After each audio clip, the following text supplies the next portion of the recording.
লেখিকা সুমনা চট্টোপাধ্যায়ের মেঘমালার কেশ কথা।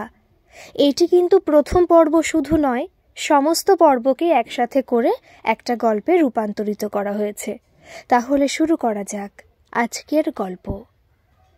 মেঘমালার ঠাকুমা মেঘমালাকে ছোটবেলায় রূপকথার গল্প বলে ভাত খাইয়ে দিতেন, ঘুম পাড়িয়ে দিতেন। এমনকি সকালে যখন মেঘমালা কিছুতেই ঘুম থেকে উঠতে চাইতো না, তখনও মেঘমালার ঠাকুমা নাতনির কানের কাছে মুখ নিয়ে গিয়ে ফিসফিস করে বলতেন, উঠে পড়ো মালা, কাল যে সেই রাজপুত্তুর আর রাজকন্যার গল্পটা শেষই হলো না। তুমি ঘুমিয়ে পড়লে যে, শিগগিরই উঠে পড়ো, শেষটুকু শুনবে না। ধর্মর করে উঠে বসতো মেঘমালা, যদিও সে জানে শেষটুকুতে অভিনবত্ব তেমন কিছুই নেই। দুষ্টু রাক্ষসী আর পাজি রানীকে জব্দ করে রাজপুত্র আর পক্ষীরাজ ঘোড়ায় রাজকন্যাকে বসিয়ে নিয়ে উড়ে যাবে সেই সুখের দেশে, যেখানে দুঃখ নেই, ঝগড়া নেই, মায়ের বকুনি নেই, আন্টিদের শাসন নেই, যেখানে কেউ রাজকন্যাকে রাইমস শোনাতে বলবে না, অঙ্ক করতে বলবে না, দুধ খেতে বলবে না, যেখানে সবাই সোনার থালায় ভাত খায়, রাজকন্যা দেশলাইয়ের খোলের মতো ছোট বাক্স থেকে ফিনফিনে নরম রেশমের কাপড় বের করে পরে, আর সোনার কাকই দিয়ে আঁচড়ায় তার ইয়া লম্বা চুল। চোখ কচলে উঠে বসেই মেঘমালা শুনতে পেল বাবার গলা, আজও টিফিনে সেই রুটি আর আলু ভাজা, মাঝে মধ্যে একটু লুচি পরোটাও তো দিতে পারো, সঙ্গে ঝাল ঝাল আলুর দম। ভাতের সঙ্গে কি আছে? নিশ্চয়ই কাঁচকলা দিয়ে মাছের ঝোল আর পালং শাকের চচ্চড়ি। শীতের দিনে ফুলকপি দিয়ে মাছের ঝোল করতে পারো না? না, অথবা গড়গড়ে করে সর্ষে বাটা দিয়ে মাছের ঝাল। একটু মুখ বদলাতেও তো ইচ্ছে করে নাকি? সেই একই থোর বড়ি খাড়া আর খাড়া বড়ি থোর, অর্থাৎ কিনা সেই একই রকম। বাবার বলা এই শেষ কথাটার মানে মেঘমালা জানে। ফিক করে হেসে মেঘমালা ঠাকুমাকে বলতো, শুনলে তো ঠাম্মি, বাবা কি বলল? মায়ের রান্না রোজ একরকম। ঠাকুমার ঝুলি থেকে বেরোনো তোমার ওই রূপকথার গল্পগুলোর শেষটার মতো। ঠাকুমা মেঘমালার গাল টিপে দিয়ে বলতো, তোর বাবার ওই রকম কথা, রোজই তাকে নিত্য নতুন খাবার রেঁধে বেড়ে খাওয়াতে হবে। কালকেই তো তোর মা তেল কই রান্না করে খাইয়েছে। বুড়ো খোকা তো আজকাল রবিবার ছাড়া বাজারও করতে চায় না। তোর মা তো নিজে সন্ধেবেলা অফিস থেকে ফেরার সময় কই মাছটা নিয়ে এসেছিল। ছোটবেলায় তোর বাবা খাওয়া নিয়ে কম জ্বালিয়েছে আমাকে, এখন তোর মাকে জ্বালাচ্ছে। বলতে বলতেই মা এসে ঢুকতেন। এখনো ঘুম ভাঙেনি মহারানীর? চোখ কচলাতে কচলাতে মেঘমালা বলতো, এই তো মাম্মাম, এখনই উঠছি। আজ লুচি করবে মাম্মাম? টিফিনে লুচি আর হালুয়া খাবো। মা রেগে গিয়ে মুখ ঝামটা দিত, না, রবিবার ছাড়া লুচি পাবে না, খালি বাপের মতো তেল আর ঘি খাবার লোভ। ঠাকুমা মেঘমালাকে কোলে নিয়ে বলতো, এত তেল ঘি খেতে নেই মালা, তাহলে কি হবে বলো তো? কি হবে? ঠোঁট ফোলাতো মেঘমালা। বাহ, বাবাকে তুমি দেখোনি? চুল সাদা হয়ে গেছে, টিকির কাছে কেমন ফাঁকা ফাঁকা। মেঘমালা বলতো, কিন্তু ওগুলো যে টেস্টি লাগে ঠাম্মি। মা ঠাকুমাকে বলতো, তুমি ওকে কোল থেকে নামাও তো মামনি, এত আশকারা দিও না, শ্বশুরবাড়ি গিয়ে মজা দেখবে তোমার আদরের নাতনি। তারপর ঠাকুমা কোল থেকে নামালেই মেয়ের ঘেঁটি ধরে টেনে তুলে বেসিনের কাছে নিয়ে যেত মেঘমালার মা। টুথব্রাশে পেস্ট লাগিয়ে মেঘমালার মা মেয়ের মুখের মধ্যে ব্রাশ ঢুকিয়ে সেটা ওপর নিচে ঘোরাতো। ঠাকুমা আসতো পেছন পেছন, বলতো, আমি দুধের সঙ্গে বর্নভিটা দিয়ে গুলে দিচ্ছি, মুখ ধুয়ে ঢকঢক করে খেয়ে নেবে মালা। দুধ খেলে তবেই তো তুমি রাজকন্যার মতো সুন্দরী হবে, শক্তি হবে তোমার। তারপর ঘোড়ায় চড়ে রাজপুত্র আসবে আমার দিদি ভাইয়ের জন্য। মা মেঘমালার মুখে ক্রিম লাগাতে লাগাতে বলতো, রাজপুত্র না ছাই, একটা হাড় জ্বালানে লোক জুটবে কপালে। তার খিদমত খাটতে খাটতে আর হাজার রকম বায়না মেটাতে মেটাতেই দেখবে জীবন শেষ। স্কুলে বেরোনোর আগে মেঘমালা ঠাকুমার গালে হামি দিয়ে বলতো, আমাকে তুমি আবার একেবারে শুরু থেকে বলবে ঠাম্মি, স্কুল থেকে ফিরে ভাত খেতে খেতে শুনবো। একেবারে শুরু থেকে শুনতে ভালো লাগে মেঘমালার। যখন ঠাকুমা বলবে, এক দেশে এক রাজকুমারী ছিল, কুচবরণ কন্যা তার। কুচবরণ মানে কি ঠাম্মি? মেঘমালা জানে, আগে অনেকবার ঠাম্মি তাকে বলেছে, তবু সে আবার জানতে চায়। বারবার শুনতে ভালো লাগে মেঘমালার। মেঘমালার ঠাকুমাও জানেন সে কথা, তাই আদুরে নাতনির ফর্সা গালে চুমু দিয়ে বলেন, কুচ ফলের মতো গায়ের রং, লাল টুকটুকে, বুঝেছ দিদি ভাই, ঠিক তোমার মতো। নিজের হাত দুটোর দিকে গর্ব ভরে তাকিয়ে মেঘমালা প্রশ্ন করে, তারপর বলো ঠাম্মি, থামলে কেন?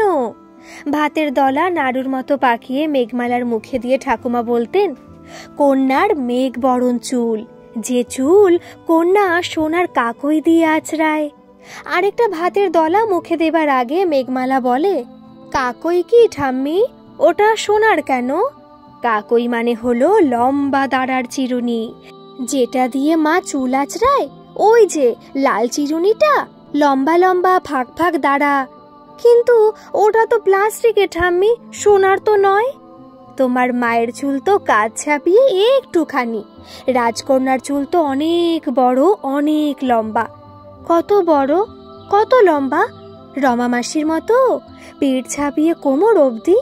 কিন্তু রমা মাসিরও তো সোনার কাকই নেই জানো ঠাম্মি। মা সেই যে রবিবার দিন রমা মাসিকে বলল, আজ আর তোমার বাড়ি গিয়ে কাজ নেই, এখানেই স্নান করে দুটি খেয়ে নাও। তখন রমা মাসি বলল, স্নান তো করেই এসেছি বৌদি, একটা চিরুনি দেবে গো, চুলটা আঁচড়ে নেব। তখন মা অনেক খুঁজে স্টোর রুম থেকে পুরনো একটা চিরুনি বের করে দিল। চিরুনিটা ময়লা মতো কি রকম। মা ওটা রমা মাসিকে দিয়ে বলল, ব্রাশে একটু সাবান দিয়ে রোগড়ে ধুয়ে নিও। রমা মাসি মাকে বলল, আমি এটা বাড়ি নিয়ে যাব বৌদি, আমার চিরুনিটার দাঁড়াগুলো কেমন ভেঙে ভেঙে গেছে বৌদি, এটা বেশ ভালো, আমি এটা বাড়ি নিয়ে যাব গো বৌদি, দেবে? তাহলে বলো ঠাম্মি, রমা মাসির তো মায়ের মতো একটা গোটা ঝকঝকে প্লাস্টিকের চিরুনিও নেই। রমা মেঘমালাদের বাড়ির কর্মসহায়িকা, মেয়েটি খুব গরিব, মা বাপ নেই। মেঘমালাদের বাড়ির কাছে একটি বস্তিতে থাকে দাদা বৌদির সংসারে। মেঘমালা রমার কথা বলতে মনটা একটু ভারী হয়ে গেল তার ঠাকুমার। তারপর একটু থেমে খানিক দম নিয়ে পূর্ণ উদ্যমে মেঘমালা ঠাকুমা তার কাহিনী ফের শুরু করতেন। রাজকন্যার চুল তো কাঁধ ছাপিয়ে, পিঠ ছাপিয়ে, তার গোল গোল উড়ু ছাপিয়ে, পা ছাপিয়ে এত লম্বা যে সেই চুলে বিনুনি বেঁধে জানালা দিয়ে নামিয়ে দেয় রাজকন্যে। মেঘমালা ঠাকুমাকে আবার থামিয়ে দেয়, ধুর, তুমি কিচ্ছু জানো না, মানুষের চুল কি এত লম্বা হয় নাকি? মেঘমালা ঠাকুমা বিব্রত বোধ করেন। তুমি বড্ড বেশি কথা বলো মালা, এত প্রশ্ন করলে কি গল্প বলা যায় নাকি? এই সময় মেঘমালা ঠাকুর দাদা ভারী খুশি হতেন, যদিও তিনি এমনিতে বেশি কথা বলেন না, কম কথার মানুষ। সুবোধবাবু মনে করেন কথা বললে মানুষের এনার্জি নষ্ট হয়, আয়ু কমে। অযথা কথা বলে যারা মূল্যবান সময় নষ্ট করে তারা একটি অপদার্থ। সময় হলো অর্থের চেয়েও দামি। গাছ লাগানো আর বই পড়ে জ্ঞান আহরণ করা হলো সময়ের সুযোগ্য সদ্ব্যবহার করা। সারা সকাল তিনি খবরের কাগজে মুখ ডুবিয়ে বসে থাকেন। বাজার করতেও তাকে দেয় না মেঘমালার মা মল্লিকা। সকাল বিকেল যদিও তিনি মর্নিং ওয়াক করতে বের হন, কিন্তু সঙ্গে একটি পয়সাও নেন না, বলা ভালো নিতে পারেন না। রাশভারী সুবোধ সরকার বৌমা মল্লিকার কাছে একেবারে জব্দ। বাবা, হাতে পয়সা থাকলেই তুমি চা জিলেপি কচুরি সিঙ্গাড়া মিষ্টি এইসব খেয়ে বাড়ি ঢুকবে, তাই তোমার আর বাজারে গিয়ে কাজ নেই। 2 কিলোমিটার হেঁটেও যদি তুমি 4টে জিলেপি খেয়ে ঘরে ফেরো, তাহলে না তোমার সুগার কমার বদলে লাফ দিয়ে দিয়ে বাড়বে। মল্লিকার অর্ডারে কলেজ লাইফের পুরনো নেশাটা পর্যন্ত তিনি 1 বছর হলো ছেড়ে দিয়েছেন, যেটা স্ত্রীর হাজার অনুরোধেও তিনি ছাড়েননি। নাতনির মাথায় হাত রেখে প্রতিজ্ঞা করিয়ে নিয়েছে মল্লিকা। বলো বাবা, তোমার দিদির মাথায় হাত রেখে বলো, কথা দাও সিগারেট খাওয়া তুমি ছেড়ে দেবে। ধূমপানের জন্য তার হার্টের অবস্থা খুব খারাপ। মেয়েটা খুব ভয় পেয়ে গিয়েছিল। হ্যাঁ, বৌমাকে তিনি এই নামেই সম্বোধন করেন। কখনো বলেন মেয়েটা, তো কখনো আমার মেয়ে। একটা মেয়ের খুব শখ ছিল তার, কিন্তু মেঘমালা ঠাকুমা অর্পিতা, মেঘমালার বাবা অরিন্দমের জন্মের পরেই মা হওয়ার সমস্ত ক্ষমতা হারিয়ে ফেলেছিল। অরিন্দমের বিয়ে দিয়ে মল্লিকাকে নিয়ে এসে তার সেই অপূর্ণ মনোবাঞ্ছাটি পূর্ণ হয়েছে। মেঘমালার মাথা থেকে হাত সরিয়ে নিয়ে সুবোধবাবু বলেছিলেন, কি যে তুই করিস না মা, আমার মুখের কথাতে আস্থা নেই তোর? আমার ছোট্ট দিদির মাথাটা কি এত সস্তা? যে যখন তখন তার ওপর হাত রাখতে হবে? এত তুচ্ছ একটা বিষয় নিয়ে কথা দিলে সেটা এমনিতেই রাখতে জানি আমি, বুঝেছিস? মল্লিকা আশ্বস্ত হলেও উদ্বিগ্ন হয়ে উঠেছিল মেঘমালা। গভীর আবেগে দাদুর গলা জড়িয়ে ধরে মেঘমালা বলেছিল, দেখো দাদু, ভুলো না যেন, আমার চুলে কিন্তু হাত রেখেছো তুমি, মনে থাকে যেন। তুমি যদি তোমার প্রমিস রাখতে না পারো তাহলে কিন্তু আমার চুল ড্যামেজ হয়ে যাবে। আমার চুল যদি নষ্ট হয় না, আমি আর তোমার সাথে কথা বলবো না, আড়ি করে দেব। নাতনির উপর্যুপুরি প্রশ্নের আঘাতে বিধ্বস্ত স্ত্রী অর্পিতাকে দেখে মজা পেলেন সুবোধবাবু। বললেন, খুব সঙ্গত প্রশ্ন করেছ দিদি, বলো বলো। আরে তোমার ঠাকুমাকে ওই কথাটা জিজ্ঞাসা করো। রাজকন্যার বিনুনি বাঁধা চুল বেয়ে জানালা দিয়ে উঠে আসবে রাজপুত্তুর, তা মানুষের চুল কি অত শক্ত হয়? নাকি তোমার ঠাম্মির গল্পে রাজকন্যা পালোয়ান, রাজপুত্তুর তার চুল ধরে উঠবে আর তার একটুকুনও লাগবে না। হাতের চুড়ি নেড়ে নতুন বউটির মতো ঝাঁঝিয়ে ওঠেন অর্পিতা। তুমি তোমার বইপত্র নিয়ে থাকো না বাপু, আমাদের কথার মাঝে কথা বলতে আসো কেন? তারপর নাতনির দিকে তাকিয়ে বলতেন, শক্ত হয় গো দিদি, মানুষের চুলও শক্ত হয়, যত্ন করলে সব হয়। আর একটু বড় হও তুমি, সব শিখিয়ে দেব আমি তোমাকে। তোমার চুলে আমি কেশুত পাতার রস লাগিয়ে দেব, নারকেল তেলে মেথি ভিজিয়ে মাথায় বিলি কেটে কেটে সেই তেল মালিশ করে দেব। রূপকথার গল্প শোনার বয়স এখন পেরিয়ে এসেছে মেঘমালা। ছোট মেঘমালা প্রাইমারি স্কুলের গণ্ডি পেরিয়ে হাই স্কুলে পা রেখেছে। রমামাসির বিয়ে হতে দেখেছে, বিয়ের কিছুদিন পরে রমামাসিকে ফিরে আসতেও দেখেছে। কারণটা মেঘমালা ঠিক জানে না, জানতেও চায় না। মেঘমালা ভাবে, তাহলে যদি তার উদাস বিকেল আর রাতের স্বপ্নগুলো মন খারাপিয়া কোনো তারের সুরে হারিয়ে যায়, স্বপ্নের শেষ নৌকায় হাতে বৈঠা নিয়ে তার জন্য যে অপেক্ষা করে আছে কল্পনার সে রূপকুমার। ঠাকুমার সিঁথি চওড়া হয়েছে, সেই সিঁথিতে জলজল সিঁদুরের রেখা আর ঠাকুমার শিথিল কপালে চওড়া সিঁদুরের টিপ মেঘমালাকে নিয়ে যায় ছোটবেলায়। ঠাকুমা এখন আর গল্প বলতে পারে না, বেশি কথা বললে হাঁপ ধরে ঠাকুমার। তাতে কি, ঠাকুমার ওই আনন্দময় মুখটির দিকে তাকিয়েই তো সব গল্প মনে পড়ে যায় মেঘমালার। অনেক বড় চুল রেখেছে মেঘমালা, যে চুল কাঁধ ছাপিয়ে পিঠ ছাপিয়ে তার চিকন মেদহীন মসৃণ কোমর অতিক্রম করে নেমে এসেছে আরও কিছু দূর। বন্ধুরা মেঘমালাকে বলে, হ্যাঁ রে মালা, চুলের যত্ন করতে কতটা সময় যায় তোর? আমাদের বাবা এত বাজে সময় নেই যে অযথা চুলের পেছনে খরচ করে নষ্ট করব। মেঘমালা বিরক্ত হয়, কেন ফেসিয়াল করিস না? ফোন নিয়ে বকম বকম করিস না? টিভি দেখিস না তোরা? এগুলো বুঝি সময়ের অপচয় নয়? বিশাখা অবাক হয়েছিল, গালে হাত দিয়ে বলেছিল, ওমা তুই বুঝি ফেসিয়াল করিস না? না, আমার তো মনে হয় আমাদের চেয়ে একটু বেশিই করিস। কি সুন্দর স্কিন তোর, রোদ পড়লে পিছলে যায়। কি কি করিস আমাদের সাথেও তো একটু শেয়ার করতে পারিস। সুচরিতা বলল, কোনো লাভ নেই বস, ও কিছুই বলবে না, হিংসুটে মেয়ে একটা। মেঘমালা বলে, আর তুই নিজে কি ভালো নোটস লিখতে পারিস বলে কাল তোর খাতাটা যে আমি দেখতে চাইলাম, দিয়েছিলি? দিসনি তো। তুই লেখাপড়ায় ভালো আর আমার স্কিন সুন্দর, তাই আমার স্কিন আমি কিভাবে মেনটেন করি সেটা তোদের বলবো কেন? ওটা আমার সিক্রেট, যেমন তোর নোটস। মেঘমালা কি শুধু মাখে নাকি? মেঘমালা তো খায়ও। ঘুম থেকে উঠেই কয়েকটা নিম পাতা চিবিয়ে খায় মেঘমালা। কি যে বিচ্ছিরি লাগে ঘুম থেকে উঠে ওই নিম পাতা চিবোতে, কিন্তু স্কিন ভালো রাখতে গেলে এটুকু কষ্ট তো তাকে সহ্য করতেই হবে। স্কিন ভালো থাকলে তবেই তো চুল ভালো থাকবে। ঠাকুমা বলেছে মেঘমালাকে। মেঘমালা দই দিয়ে তুলসী পাতা খায়, থানকুনি পাতা চিবিয়ে খায়, ঘুম থেকে উঠে খালি পেটে 1 গ্লাস জলও খায় মেঘমালা। মনে মনে ভাবে মেঘমালা, যতই আমরা এগিয়ে যাই আর যুগের পরিবর্তন হোক, মেয়েদের রূপটাই প্রাধান্য পায় সবচেয়ে বেশি, হয়তোবা চাকরি জীবনেও। এই তো সেদিন আলোদির মা মেঘমালার মাকে বলেছিল, জানো মল্লিকা, ও বাড়ির কুটুস কি বলেছে? আলো পড়াতে গিয়ে নিজের কানে সব শুনেছে। কুটুস নাকি বলেছে, আলোদি কি কালো, কি বিচ্ছিরি, আমার দেখলেই ভয় করে, আমি আর আলোদির কাছে পড়বো না মা। মেঘমালার মা বলেছিলেন, কুটুসটা একটু বেশিই পাকা, তুমি দুঃখ পেও না দিদি, রূপটাই কি সব? রূপ হলো দুদিনের আর গুণ হলো চিরদিনের। আমার দিদিমা কি বলতেন জানো, রূপে মারো লাথি, গুণে ধরো ছাতি। মেঘমালা জানে এসবই হলো কথার কথা, সান্ত্বনা বাক্য, এই যে দাদু সব সময় তাকে বলে, আয়নার সামনে বসে রূপচর্চা করে সময় কাটিয়ে দিলে দিদি, নিজের ভেতর কি কি কোয়ালিটি আছে বোঝার চেষ্টাও করলে না। মেয়েরা এখন প্লেন চালাচ্ছে, মহাকাশে যাচ্ছে। এসব কথা এক কান দিয়ে শুনে আরেক কান দিয়ে বের করে দেয় মেঘমালা। কেন শুনবে মেঘমালা দাদুর কথা? মেঘমালা একদিন সন্ধেবেলা দাদু ঠাকুমার ঘরে ঢোকার সময় দাদুকে স্পষ্ট বলতে শুনেছে, জানো অর্পিতা, যখন কপালে সিঁদুরের টিপ পরে পাট ভাঙা একটা শাড়ি পরো তুমি, মনে হয় যুগ যুগান্তর তোমার ওই মুখ পানে চেয়ে চেয়েই কাটিয়ে দিই। তুমি এখনো এত সুন্দর কি করে অর্পিতা? ঠাকুমা তখন বলেছিল, না গো, ঠিক তা নয়। আসলে সেই যে কোণে দেখা আলোয় যেদিন তুমি আমায় প্রথম দেখে পছন্দ করেছিলে, তারপর শুভ দৃষ্টি হলো আমাদের, সেই স্মৃতিগুলোই চিরন্তন হয়ে নিরন্তর ব্যাপৃত রাখে তোমাকে। মস্তিষ্কের অবচেতনে রাখা যৌবনের সেই স্মৃতি অকৃতজ্ঞ সময়ের মতো বেইমানি করেনি বলছো অর্পিতা? কথাগুলো বলার সময় দাদুর মুখেও যেন হারিয়ে যাওয়া যৌবনের আলো পড়েছিল। দাদু ঠাকুমার ঘরে ঢুকতে গিয়েও নিজের পাকে শাসন করেছিল মেঘমালা। নিঃশব্দে ফিরে এসেছিল নিজের ঘরে।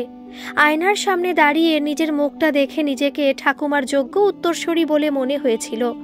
সবাই বলে ঠাকুমার মতোই রূপ পেয়েছে মেঘমালা। ছোটবেলায় মেঘমালা লুকিয়ে সিঁদুর দিয়েছিল সিঁথিতে। তখন মেঘমালা ক্লাস 3-তে পড়ে। স্নান করে মাথায় সিঁদুর দিয়ে ঘরের দরজা বন্ধ করে নিজেকে অনেকক্ষণ আয়নায় দেখেছিল মেঘমালা। মা এসে ধাক্কা দিয়েছিল দরজায়। কি করছিসটা কি মালা? এতক্ষণ ধরে দরজা বন্ধ করে খোল শিগগির। মেঘমালা তড়িঘড়ি একটা কাপড় দিয়ে সিঁদুর মুছে হাত দিয়ে সিঁথির চুল এলোমেলো করে দিয়ে তারপর দরজা খুলেছিল, কিন্তু মা ধরে ফেলেছিল। কই দেখি দেখি, সিঁদুর পড়েছিলি তুই? দাঁড়া, আমি তোর মজা দেখাচ্ছি। খগের নাপিতকে ডেকে আমি তোর মাথাটাই ন্যাড়া করে দেব। 3 মাস অন্তর মা যখন মেঘমালাকে সেলুনে নিয়ে গিয়ে তার চুল ঘাড় অবধি ছেটে দেয়, তখনই তো কান্না পায় মেঘমালার। কাঁচি হাতে ওই দিদিটাকে দেখলে মেঘমালার রাক্ষসীর চেয়েও নিষ্ঠুর বলে মনে হয়। কচকচ করে যখন কাঁচি দিয়ে চুল কাটে দিদি, মেঘমালার বুকে সেই শব্দ হাতুড়ির মতো বাজে। মা মাথা ন্যাড়া করে দেবে শুনে চোখে অন্ধকার দেখেছিল মেঘমালা। ছুটে গিয়েছিল ঠাকুমার কাছে। ঠাকুমা বলেছিল, কেন এমন করলে দিদি? তুমি জানো দিদি, বিয়ের আগে সিঁদুর পরলে কি হয়? বিয়ের আগে সিঁদুর পরলে সেই মেয়ের আর বিয়ে হয় না। তুমি যদি নিজেই আগে সিঁথিতে সিঁদুর দিয়ে দাও আর সবাই যদি সেটা দেখে নেয়, তাহলে সে অচিন দেশের রাজকুমার স্বপ্ন সন্ধ্যার সেই পরম লগ্নে তোমার সিঁথি রাঙিয়ে দেবে কি করে? বিয়ের আগে সিঁদুর পরলে বিয়েতে বাধার সৃষ্টি হয়। ঠাকুমার মুখে এই কথা শুনে মেঘমালা দ্বিগুণ শঙ্কিত হয়ে উঠেছিল। আর কোনোদিন এরকম করব না, তুমি মাকে বুঝিয়ে বলো না ঠাম্মি। অর্পিতা দেবী চুপ করে থাকলেন। একজন মা যখন তার সন্তানকে শাসন করছেন, সেই পরিস্থিতিতে চুপ থাকাই তার উচিত বলে মনে হয়। পরে না হয় মল্লিকার রাগ পড়লে তাকে বুঝিয়ে বলবেন, মনে মনে ভাবল মেঘমালা ঠাকুমা। কিন্তু নাতনি যে মনে মনে ভীষণ অস্থির হয়ে পড়েছে সে কথা তিনি বুঝলেন। তাই নাতনির মাথায় হাত বুলিয়ে দিয়ে সান্ত্বনার সুরে বললেন, একবার মাথা ন্যাড়া করে দিলে খুব সুন্দর চুল হবে তোমার দিদি। ঠাকুমা যে মাকে বাধা দেবে না বুঝতে পারল মেঘমালা। থরথর করে তার ঠোঁট দুটি কেঁপে উঠল, গলা দিয়ে কোনো স্বর ফুটল না। ভাত খেতে বসে মেঘমালার বাবা অরিন্দম সরকার বললেন, কি ব্যাপার মল্লিকা, তোমার মেয়ে যে আজ খুব চুপচাপ, একদম শান্ত। একটু আগে দাদুর কাছে বই নিয়ে বসে পড়তেও দেখলাম। আমি বাবার ঘরে ঢুকে ওর চুল টেনে দিলাম, তাকিয়েও দেখলো না। খুব হিসি ব্যাপার। মেঘমালার মা বলল, পড়াশোনায় মনোযোগ না ছাই, লেখাপড়ায় মনই নেই তোমার মেয়ের। ও সব বেড়াল তপস্বী, তুমি বুঝবে না। মেয়ের ওপর খুব রেগে গেছো মনে হচ্ছে। আজ তোমার মেয়ে কি করেছে জানো? মাঝখানে সিঁথি কেটে সিঁদুর পড়েছিল। সারাদিন খালি সাজ আর সাজ। রাগ করবো না তো কি করব শুনি? আমি ঠিক করেছি, আসছে রবিবার ওর মাথা ন্যাড়া করে দেব। শুনেই হো হো করে হেসে উঠেছিলেন অরিন্দম। বাহ, এটা একেবারে তুমি সঠিক সিদ্ধান্ত নিয়েছো। তারপর বাহাত বাড়িয়ে মেয়ের পিঠ চাপড়ে দিয়ে বললেন, খালি সাজলে হবে না মালা, লেখাপড়াটা করতে হবে, নইলে বিয়ের পর রান্নাঘরে আটকে যাবি। রান্নাঘরে তেলকালি মেখে রান্নাঘরের ঝুল হয়ে পড়ে থাকবি। না, রান্না করবি, শ্বশুরবাড়ি গিয়ে করতে তো হবেই। রান্নাটাও একটা শিল্প। আবার সাজগোজ করে অফিসেও তো যাবে আমার মা, কি তাই তো? চোখ ফেটে জল আসছিল মেঘমালার। তবু চোখ দিয়ে এক ফোঁটা জলও বের করল না মেঘমালা। কি হবে এদের সামনে কেঁদে? এরা তো কেউ তাকে ভালোই বাসে না। বাবা যদি সত্যি ভালোবাসতো তাকে, তাহলে পারতো মায়ের এই নিষ্ঠুর সিদ্ধান্তটাকে নিয়ে হাসাহাসি করতে, নাকি এমন করে জ্ঞান দিতে পারতো। অন্যদিন কি মেঘমালা পড়তে বসে না দাদুর কাছে? পরীক্ষাটা আমার হয়ে তোমরা দিয়ে আসো বুঝি? আজ একটু বেশি গম্ভীর ছিল এই যা। দুঃখে কষ্টে গুমড়ে গুমড়ে মরে যাবে মেঘমালা, তবু কোনোদিন সে তোমাদের কাউকে কিছু বলবে না। স্বগতোক্তি করল মেঘমালা। রবিবারের সেই দুপুরে প্রিয় মাংসের ঝোল ভাত খেতে নিমপাতার চেয়েও বিস্বাদ লেগেছিল মেঘমালার। তারপরের 7 দিন সে কারো সাথে একটি কথাও বলেনি, শুধু পড়তে বসেছে দাদুর কাছে। টিভিতে কার্টুন পর্যন্ত দেখেনি। তার মনের ঈশান কোণে যে মেঘের ওপর মেঘ জমেছে সে খবরও কেউ রাখেনি। অবশেষে রবিবারের সেই মাহেন্দ্রক্ষণে খগের নাপিত এসে তার মাথার চুল পুরো সাফ করে দিয়েছে। চোখ বন্ধ করে কাঠ হয়ে চেয়ারে বসে থেকেছে মেঘমালা। টু শব্দটি করেনি। স্নান করে আয়নায় নিজের মুখ দেখে আতকে উঠেছিল মেঘমালা। পরীক্ষায় শূন্য পেলেও হয়তো তার এতখানি কষ্ট হতো না মনে হয়েছিল মেঘমালার। রাতে কাঁপুনি দিয়ে জ্বর এসেছিল মেঘমালার, কোনো জ্ঞান ছিল না। ডাক্তার দাদুকে খবর দিয়ে ডেকে এনেছিল মেঘমালার দাদু। জ্বরের ঘরে ভুল বকছিল মেঘমালা। ডাক্তার দাদু তার বন্ধুকে বলেছিলেন, মালা মনে খুব শখ পেয়েছে সুবোধ, তাতেই এই জ্বরটা ওর এসেছে। আরে বাবা, লেখাপড়াতে তো মন্দ নয়, সাজুক না, ক্ষতি কি? যতই হোক মেয়ে মানুষ তো। কথায় বলে সাজলে গুজলে নারী, আর লেপলে মুছলে বাড়ি। মল্লিকা আমতা আমতা করে বলল, আমি ভাবলাম একবার মাথা ন্যাড়া করে দিলে ভালো চুল হবে। খুর দিয়ে মাথা কামিয়ে দিলেই ভালো চুল হবে? যত সব ভুল ধারণা। আর কখনো ওর মতের বিরুদ্ধে গিয়ে কিছু করতে যেও না। মনে রেখো, যার চুল হবার তার এমনি হবে, যার যার শরীরের রীতি অনুযায়ী হয়। এমনি এমনি হয় কি না মেঘমালা জানে না, তবে মেঘমালা তার চুলের খুব যত্ন নেয়। ভিজে চুলে কখনো চিরুনি দেয় না। মেঘমালা শুনেছে তাহলে নাকি হেয়ার লাইনে টান পড়ে তা সরে যায় মাথার পেছন দিকে। শ্যাম্পু করার আগে চুলে তেল দেয় মেঘমালা, ছাঁচি পেঁয়াজের রস মাখে। শীতকালে খুশকি যাতে না হয় তার জন্য শ্যাম্পুর সাথে মিশিয়ে নেয় পাতি লেবুর রস। মাসে একবার চুলে যখন মেহেন্দি করে মেঘমালা, তখন তাতে একটা ডিমও ফেটিয়ে দেয়। আশুতোষ কলেজের গেটের সামনে এসইউভি গাড়ির ইঞ্জিন চাবি দিয়ে বন্ধ করে নেমে এলেন মল্লার মিত্র। তার দামি গাড়িটার মতোই ঝকঝকে দেখাচ্ছিল তাকে। প্রায় 6 ফুটের মতো রিজু লম্বা শরীরের দীর্ঘকায় মানুষটির দিক থেকে চোখ সরাতে পারছে না অনেকেই, বিশেষত ইতস্তত এদিক ওদিক ছড়িয়ে ছিটিয়ে থাকা সদ্য যুবতী কলেজ ছাত্রীরা। ছাত্ররা পর্যন্ত মুগ্ধ হয়ে দেখছে তাকে। মৈনাক বসু তার প্রিয় বান্ধবীর কানের কাছে মুখ নিয়ে গেল। ব্যাপক, কি বলিস? মালা অসন্তুষ্ট হলো। মৈনাকের সবসময় একটা গায়ে পড়া ভাব। এই কথাটা কি স্যার চলে যাবার পর বলা যেত না? মল্লার যখন একেবারে প্রায় মেঘমালার সামনে চকিতে দৃষ্টি বিনিময় হচ্ছে দুজনের, প্রথম সাক্ষাতের পরম লগ্নে। আমার কানের কাছে মুখ আনতে হলো তোকে? কড়া করে কথা শোনাতে হবে মৈনাককে, ভাবল মেঘমালা। মল্লার একটু এগিয়ে যাবার পর ফিরে তাকাতেই মেঘমালা দেখল পিঠ টান দিয়েছে মৈনাক। শর্মিষ্ঠা এলো হাঁপাতে হাঁপাতে। একটু দেরি হয়ে গেল রে। কোথায় দেরি? ফার্স্ট ক্লাস শুরু হতে এখনো কয়েক মিনিট সময় আছে হাতে। নতুন স্যার, আজই তো তার প্রথম আসার কথা। এসে গেছেন মনে হয়, তাই না? এই গাড়িটা আগে দেখেনি তো? চোখ দিয়ে গাড়িটার দিকে ইশারা করলো শর্মিষ্ঠা। সামান্য উত্তেজিত দেখাচ্ছিল ওকে। হবে হয়তো, আমি এত জানি না রে। মেঘমালা একটু অবজ্ঞার স্বরে বলল, চল ক্লাসে যাই, চল। বলে কয়েক পা এগোতেই দেখা হলো সুচরিতার সাথে। উফ, তোরা কি লাকি রে। জ্যাকেটের পকেটে হাত ঢুকিয়ে মেঘমালা বলল, লাকি কেন? Young handsome sir. সুচরিতা হাসতে হাসতে বলল, উফ, আমার তো মনে হচ্ছে আজই সায়েন্স থেকে আর্টসে চলে আসি। পলিটিক্যাল সায়েন্সে অনার্স নিয়ে অ্যাডমিশন নি নতুন করে। সুচরিতার ঠোঁটে কি ব্যঙ্গের হাসি? বোঝার চেষ্টা করলো মেঘমালা। সায়েন্স নিয়ে অনার্স পড়ছে বলে খুব অহংকার সুচরিতার, এমনকি ওর মায়েরও। মাধ্যমিকের পর যখন আর্টস নিয়েছিল মেঘমালা, তখন সুচরিতার মা সুকন্যা আন্টি স্কুলে এসে বলেছিল, তোমার মেয়ে তো সায়েন্স নিলেও পারতো মল্লিকা। সায়েন্স গ্রুপে আমার সুচির চেয়ে কম পেলেও খুব একটা কম তো পাইনি। আফটার অল সায়েন্স নিয়ে পড়লে ইন ফিউচার চাকরি পেতে মালার সুবিধে হতো। মায়ের মুখটা খুব শুকনো দেখাচ্ছিল তখন। দূর থেকে দেখেছিল মেঘমালা। মা নিজে সায়েন্সের ছাত্রী, বলতে গেলে তাদের বাড়িতে সবাই। মেঘমালার দাদু জলপাইগুড়ির একটি কলেজে অঙ্কের প্রফেসর ছিলেন। মেঘমালার জন্মের আগেই তিনি অবসর গ্রহণ করেছেন।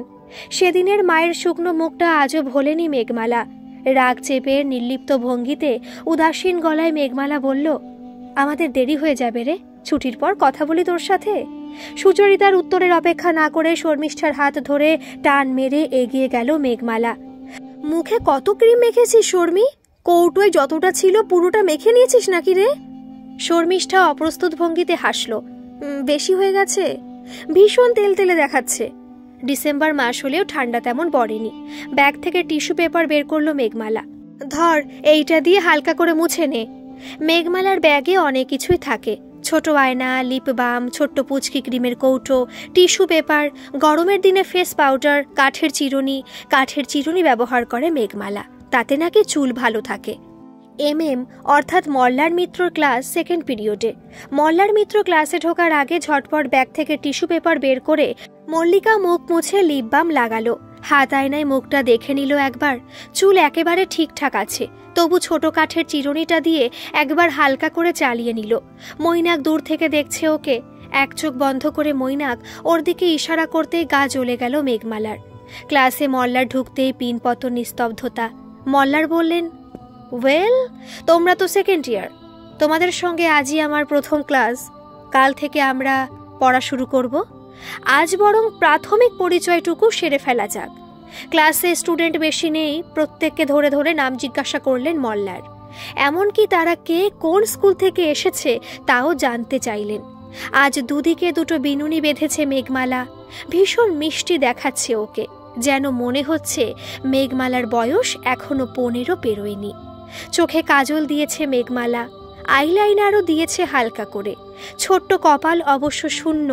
জিন্সের প্যান্টের সাথে আজ টি শার্ট এবং তার ওপর একটা জ্যাকেট পরেছে মেঘমালা। ডান হাতে ঘড়ি। মেঘমালা লক্ষ্য করেছে তার সাথে কথা বলার সময় প্রত্যেকেই তার মোটা বিনুনির দিকে একটু সতর্ক দৃষ্টিতে তাকায়। এমনকি যারা তাকে রোজ দেখে তারাও এমনটা করে। কিন্তু স্যার সেটা করলেন না। অন্যদের সাথে যতটুকু সময় নিয়ে কথা বললেন তার সাথেও ঠিক ততটাই। সুন্দরী বলে সব জায়গায় একটু বেশি গুরুত্ব পায় মেঘমালা। ইছাপুরে মাসির বাড়ি যখন বেড়াতে যায় মেঘমালা, তখন রেলের টিকিট কাউন্টারের সামনে তাকে তেমন দাঁড়াতে হয় না। অনেকেই বাবার হাত থেকে পয়সা নিয়ে তাদের টিকিট কেটে দিতে আগ্রহী হয়ে পড়ে। পাড়ার মুদিখানার দোকানে গেলে সবার পিছনে দাঁড়ালেও সুজিত কাকু মুখ বাড়ায়, কিরে মালা, কি লাগবে তোর? আর আশ্চর্যের বিষয় হলো কেউ প্রতিবাদও করে না, সবাই দিব্যি সরে দাঁড়ায়। মেঘমালার মনে হলো স্যার একটু বেশি বেশি অ্যাটিটিউড দেখাচ্ছেন। গুম হয়ে গেল মেঘমালা। কলেজ থেকে বেরিয়ে অটোয় উঠতে যাবে মেঘমালা, ইংলিশ অনার্সের ঋত্বিকা চক্রবর্তী সামনে এসে দাঁড়ালো। আরে দাঁড়িয়ে যা, নেক্সট অটোয় উঠব। এটাতে দুজনের হবে না। পাস সাবজেক্ট হিসেবে পলিটিক্যাল সায়েন্স আছে ঋত্বিকার। হতে পারে আজ স্যারের ক্লাসও করেছে ঋত্বিকা। মেঘমালার মতো রূপসী না হলেও ঋত্বিকার মধ্যে একটা আলগা স্মার্টনেস আছে, যেটা বেশ আকর্ষণীয়। ঋত্বিকা টানটান চেহারা, আত্মবিশ্বাসে ভরপুর। কথায় কথায় কাঁধ শ্রাগ করে। এখনও সেভাবেই কাঁধ শ্রাগ করে বলল, ওই দেখ মালা, স্যারের গাড়ি চলে গেল। মেঘমালা বিরক্ত হলো। তো মানে এখন তো উনি সবচেয়ে আলোচ্য বিষয়বস্তু। হতে পারে, তবে আমার সঙ্গে যদি তুই ওনাকে নিয়ে ডিসকাস করতে চাস তাহলে আমি বলবো তুই ভুল লোকের কাছে এসেছিস। ঋত্বিকা চোখ নাচালো। কি ব্যাপার মাই ডিয়ার ফ্রেন্ড, স্যার সুন্দরীকে পাত্তা দেননি বুঝি? কে চায় রে ওনার পাত্তা? যত সব ফালতু কথা। আমরা কি কলেজে প্রেম করতে এসেছি না পড়তে এসেছি? তাছাড়া তোরা যে এত আলোচনা করছিস স্যারকে নিয়ে, একটা কথা ভেবে দেখেছিস? কি কথা? চোখ ছোট করলো ঋত্বিকা। তারপর একটা ফাঁকা অটো এসে দাঁড়াতেই লাফিয়ে উঠে পড়ল দুজনে।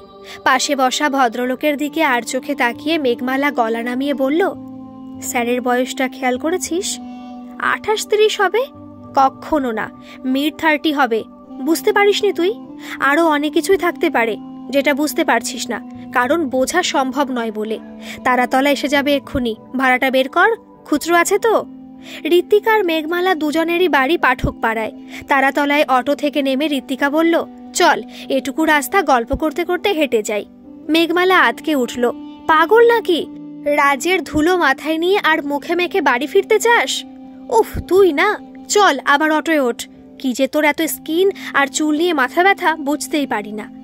অটো থেকে নেমে বাড়ির দিকে পা বাড়াতেই ঋত্বিকা বলল, কি যেন তখন তুই বলছিলি? আরে এসারের ব্যাপারে। কি বুঝতে পারিনি আমি? মেঘমালা হাসল। স্যারের তো কোনো উঠবি থাকতে পারে, তাই না? ম্যারিড হলেই বা কি করে বুঝবি তুই?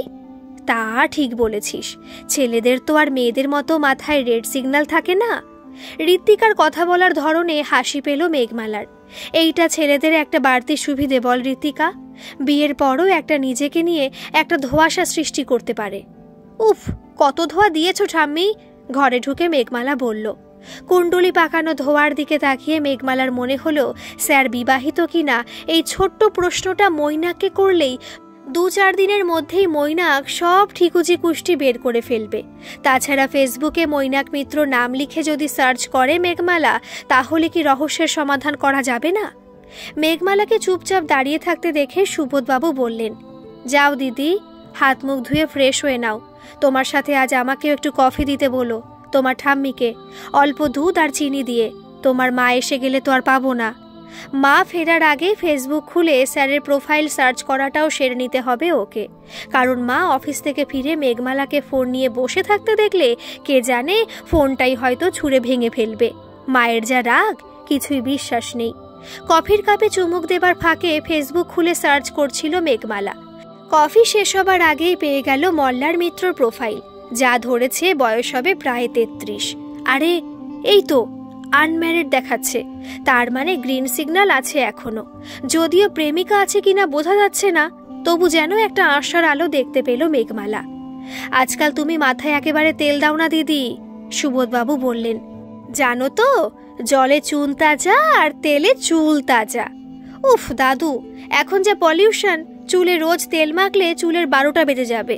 তেল মাখি তো আমি শ্যাম্পু করার আগে। কথাটা বলতেই মল্লার মিত্রর মাথার ঘন চুলের কথা মনে এলো মেঘমালার। রাতে খেতে বসে মল্লিকা মেয়েকে বলল, কি এত চিন্তা করছো মালা? মেঘমালা মুখ নিচু করে রুটি ছিঁড়তে ছিঁড়তে বলল, চিন্তা কই না। মেঘমালা প্রসঙ্গটা এড়িয়ে যাবার চেষ্টা করলো। ঠাম্মি, পায়েসটা দারুণ হয়েছে, অসম। মল্লিকা মেয়ের দিকে কঠোর দৃষ্টিতে তাকালো। তোমার মুখ কিন্তু অন্য কথা বলছে। তোমার মুখ বলছে এই মুহূর্তে পায়েস নয়, অন্য কোনো একটা বিষয় ভাবাচ্ছে তোমাকে। জানো তো, face is the index of mind. Meghmala ঠাকুমা বলল, ঠিক বলেছ মল্লিকা, আমারও ওকে দেখে সেটাই মনে হচ্ছে। সেই বিকেল থেকে আমি লক্ষ্য করছি। দিদিভাই সেই যখন কলেজ থেকে ফিরল তখন থেকে। সুবোধবাবু বললেন, কি ব্যাপার দিদি, আমার কম্পিটিটর আসছে নাকি?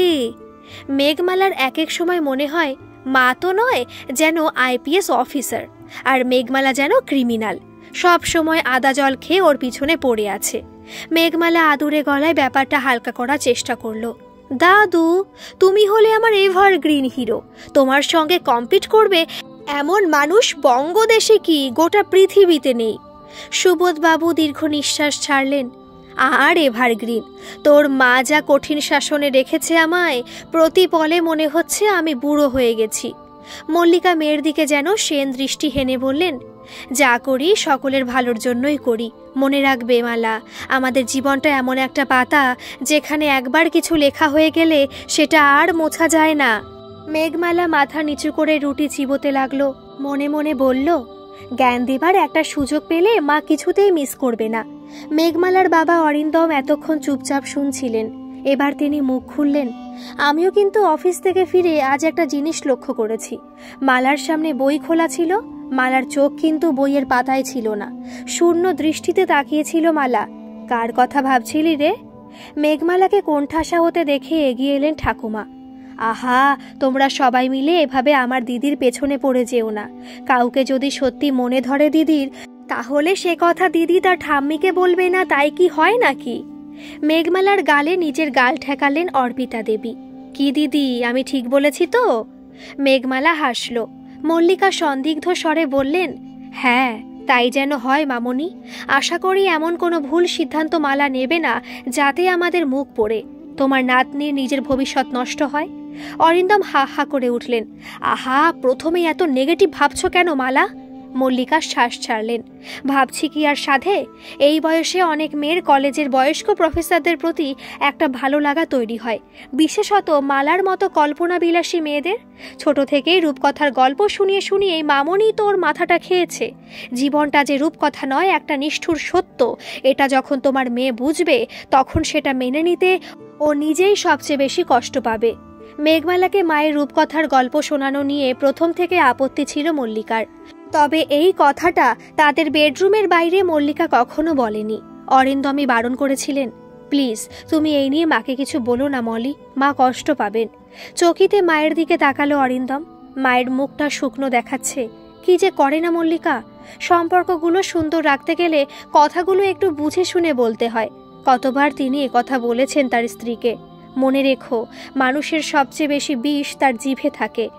অরিন্দম বিরক্ত হয়ে বললেন, কি কথায় কি প্রসঙ্গ টেনে আনছো মল্লিকা? মেয়েকে ঠিক ভুল শেখানোর দায়িত্ব আমাদের প্রত্যেকের। মল্লিকা বুঝতে পেরেছে মামনিকে ওইভাবে হিট করে রূপকথার প্রসঙ্গ টেনে আনা তার মোটেও ঠিক হয়নি। গল্প আর জীবন রহস্য যে এক নয় তা যদি মেয়ে বুঝতে না পারে, তাহলে এতদিন মেঘমালা বই পড়ে স্কুলে গিয়ে শিখল কি? মেয়ে তো আর কচি খুকিটি নয় যে সে এটুকু বুঝবে না যে গল্পের গরু গাছে ওঠে। তবু মায়ের মন তো সবসময় বড় উদ্বেগ আর উৎকণ্ঠায় পরিপূর্ণ থাকে। মল্লিকা শাশুড়ির দিকে তাকিয়ে জিভ কাটল, সরি মামনি, মুখ ফসকে তোমাকে টেনে ফেলেছি। অর্পিতা ডান হাত তুলে বললেন, আরে ধুর, আমি তো তোর মামনি নাকি? যখন যা মনে আসবে খোলা মনে বলবি। নিজেদের মধ্যে যদি এত ভেবেচিন্তে কথা বলতে হয়, তাহলে বুঝবো আমাদের মধ্যে বন্ডিংটা তৈরি হয়নি। মাকে বাবা বকছে, এটা দেখে মনে যেন একটু একটু জোর পাচ্ছে মেঘমালা।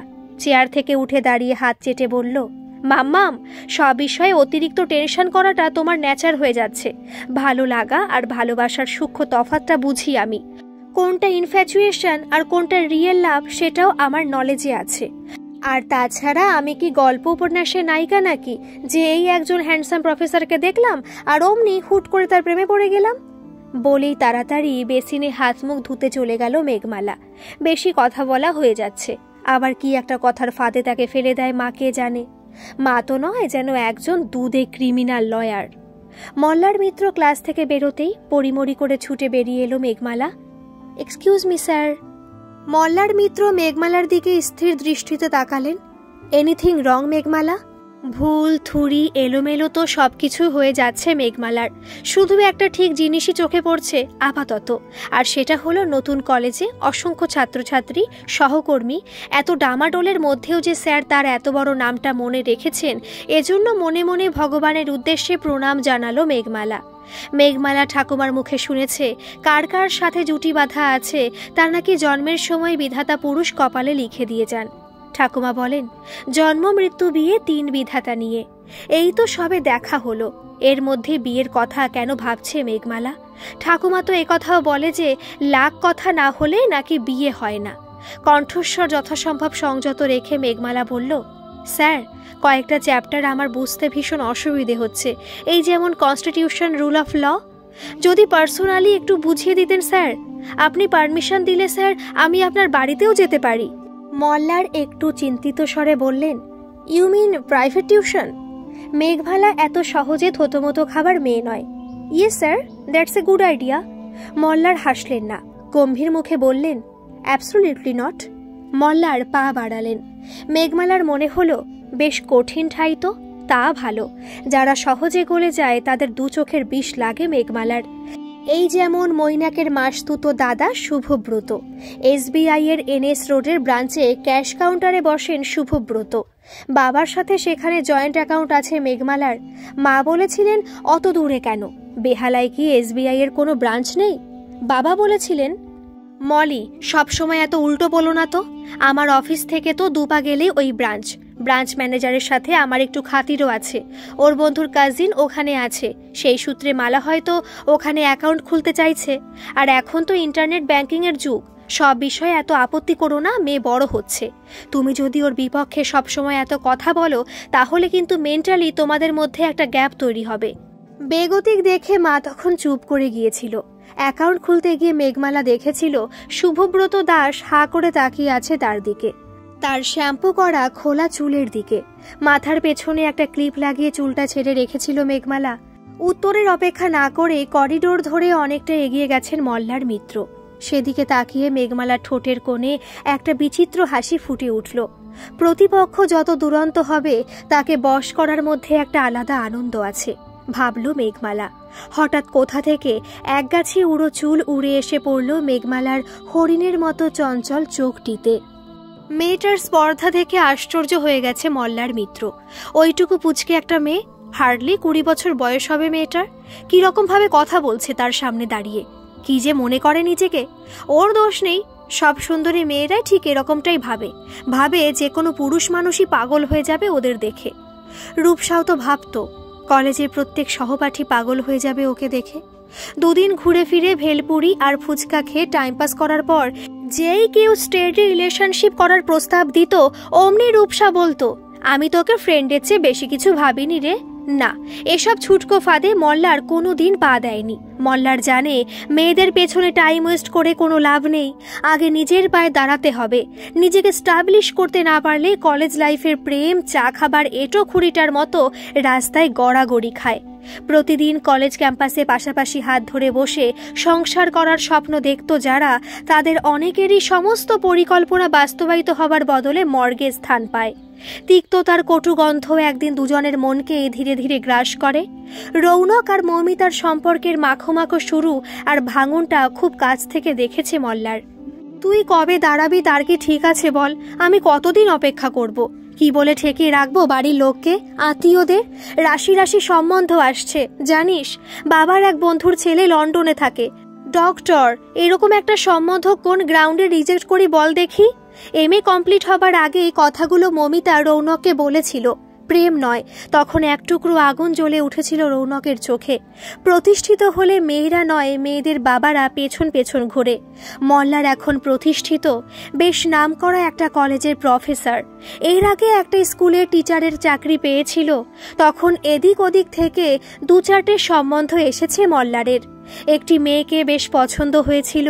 মেয়েটি ফর্সা বলে কি মনে ধরেছিল মল্লারের? তো তাই যদি হয় তাতে দোষের কি আছে? কালো মেয়েদের কালো হরিণ চোখ তো কেবল গান আর কবিতাতেই ভালো লাগে। যাই হোক, দেখাশোনা পর্ব মিটে যাবার পর মেয়েটি মল্লারের নাম্বারে কল দিয়েছিল। এই সম্বন্ধ ভেঙে দিন আপনি। মল্লার একটু ইতস্তত করে বলেছিল, নিশ্চয়ই, আপনার অমত থাকলে আমি তো জোর করতে পারি না। শুধু একটু কৌতূহল হচ্ছিল। আপনি ইচ্ছে করলে কারণটা নাও বলতে পারেন। মানে আমাকে অপছন্দের কারণটা কি? আপনার কি কোনো স্টেডি বয়ফ্রেন্ড আছে? না না, সেসব কিছু না। তাহলে? নিজের গলা যথাসম্ভব স্বাভাবিক রেখে মল্লার প্রশ্ন করেছিল। তাহলে মানে? গলায় বিরক্তি ফুটিয়ে মেয়েটি বলেছিল। আবার জিজ্ঞেস করছেন অপছন্দ কেন? নিজেকে আয়নায় দেখেন না আপনি? নাকি নিজের রূপটা দেখেই চালাকি করে মহত্ব দেখিয়ে একেবারে বিনা পণে বিয়ের প্রস্তাব নিয়ে এসেছেন? আর ব্যাস, তাতেই তো আমার বাড়ির লোকেরা গলে একেবারে মাখন হয়ে গেছে। আবার আপনার মা এসে বলছিল, তুমি তো আমার মেয়েরই মতো, তাই একটা গোপন খবর দিই তোমায়। আমার ছেলে রান্নাবান্নার কাজে খুব এক্সপার্ট, একেবারে রানী করে রাখবে তোমায়। মায়ের কথাগুলো বলার সময় মেয়েটি তার কণ্ঠস্বর বিকৃত করেছিল। গা জ্বালা করছিল মল্লারের। তবু ফোনটা কেটে দেয়নি মল্লার। দেখা যাক আর কত কটু কথা তাকে বলতে পারে মেয়েটি বলে যাচ্ছিল, রান্নাঘরে এমনিতেও ঢুকবো না আমি। কড়াই থেকে গরম তেল ছিটকে এসে আমি পুড়ে মরি আর কি। আমি সার্ভিস করি, একজন হেল্পিং হ্যান্ড রাখার ক্ষমতা আমার আছে। ওকে বলে ফোনটা রাখতে যাবে মল্লার। মেয়েটি বলল, শুনুন। মল্লার বুঝল মেয়েটির গায়ের জ্বালা মেটেনি এখনো। ধীর শান্ত স্বরে মল্লার বলল, বলুন। নিজের ওজন বুঝে চলুন, বুঝেছেন? কোনো সুন্দরী মেয়েকে নিজের স্ত্রী হিসেবে পাবার আশা ছাড়ুন। মাই ফুট বলেই সশব্দে ফোন কেটে দিয়েছিল মেয়েটি। এসব 5-6 বছর আগেকার কথা। এখন অনেক সাবধানী হয়ে গেছে মল্লার। এত সহজে সে ধরা দেবে না। ওয়াশরুমের আয়নায় নিজের মুখটা দেখে নিল মল্লার। একেবারে পারফেক্ট লাগছে তাকে। রূপসী মেঘমালার বাবার সাধ্য নেই তার কেরামতি বুঝতে পারে। আচ্ছা, মেয়েটি কি তার প্রেমে পড়েছে, নাকি তার এই প্রফেসর পদে চাকরির তার ঝকঝকে গাড়ির আর চকচকে চেহারার প্রেমে পড়েছে? প্রেম যদি গেম হয় তাহলে তো ঠিকই আছে। এইরকম একটি জনপ্রিয় গান আছে তো নচিকেতার, আর এটাই তো বাস্তব। সেক্ষেত্রে সেই গেমের মল্লার যদি সামান্য ছলনার আশ্রয় নেয় তাহলে তাতে অন্যায় কি? After all, everything is fair in love and war. কথাটির মাধ্যমে প্রেমকে যুদ্ধের সঙ্গে তুলনা করা হয়েছে। ভাবল মল্লার, যুদ্ধে যেমন অসাবধানে পা ফেললেই ব্যর্থতা, প্রেমের ক্ষেত্রেও তো তাই। প্রেমের ব্যাপারে অপর পক্ষের প্রতি উদাসীনতা দেখানো হলো সবচেয়ে মোক্ষম অস্ত্র, আর সেটাই করবে মল্লার। তবে পিছন থেকে গেরিলা পদ্ধতিতে আক্রমণ করার মতো আড়াল থেকে সে মেঘমালাকে লক্ষ্য করবে। আর সেকেন্ড ইয়ার পলিটিক্যাল সায়েন্স পাশের ক্লাস নিয়ে বেরিয়ে আসার সময় মল্লার শুনেছে একটি মেয়ে বলছিল, আজ মালার সাথে একটু রাসবিহারী যাব রে, দরকার আছে। এই মেয়েটিকে সেদিন মেঘমালার সাথে হাজরা মোড়ে দাঁড়িয়ে থাকতে দেখেছে মল্লার।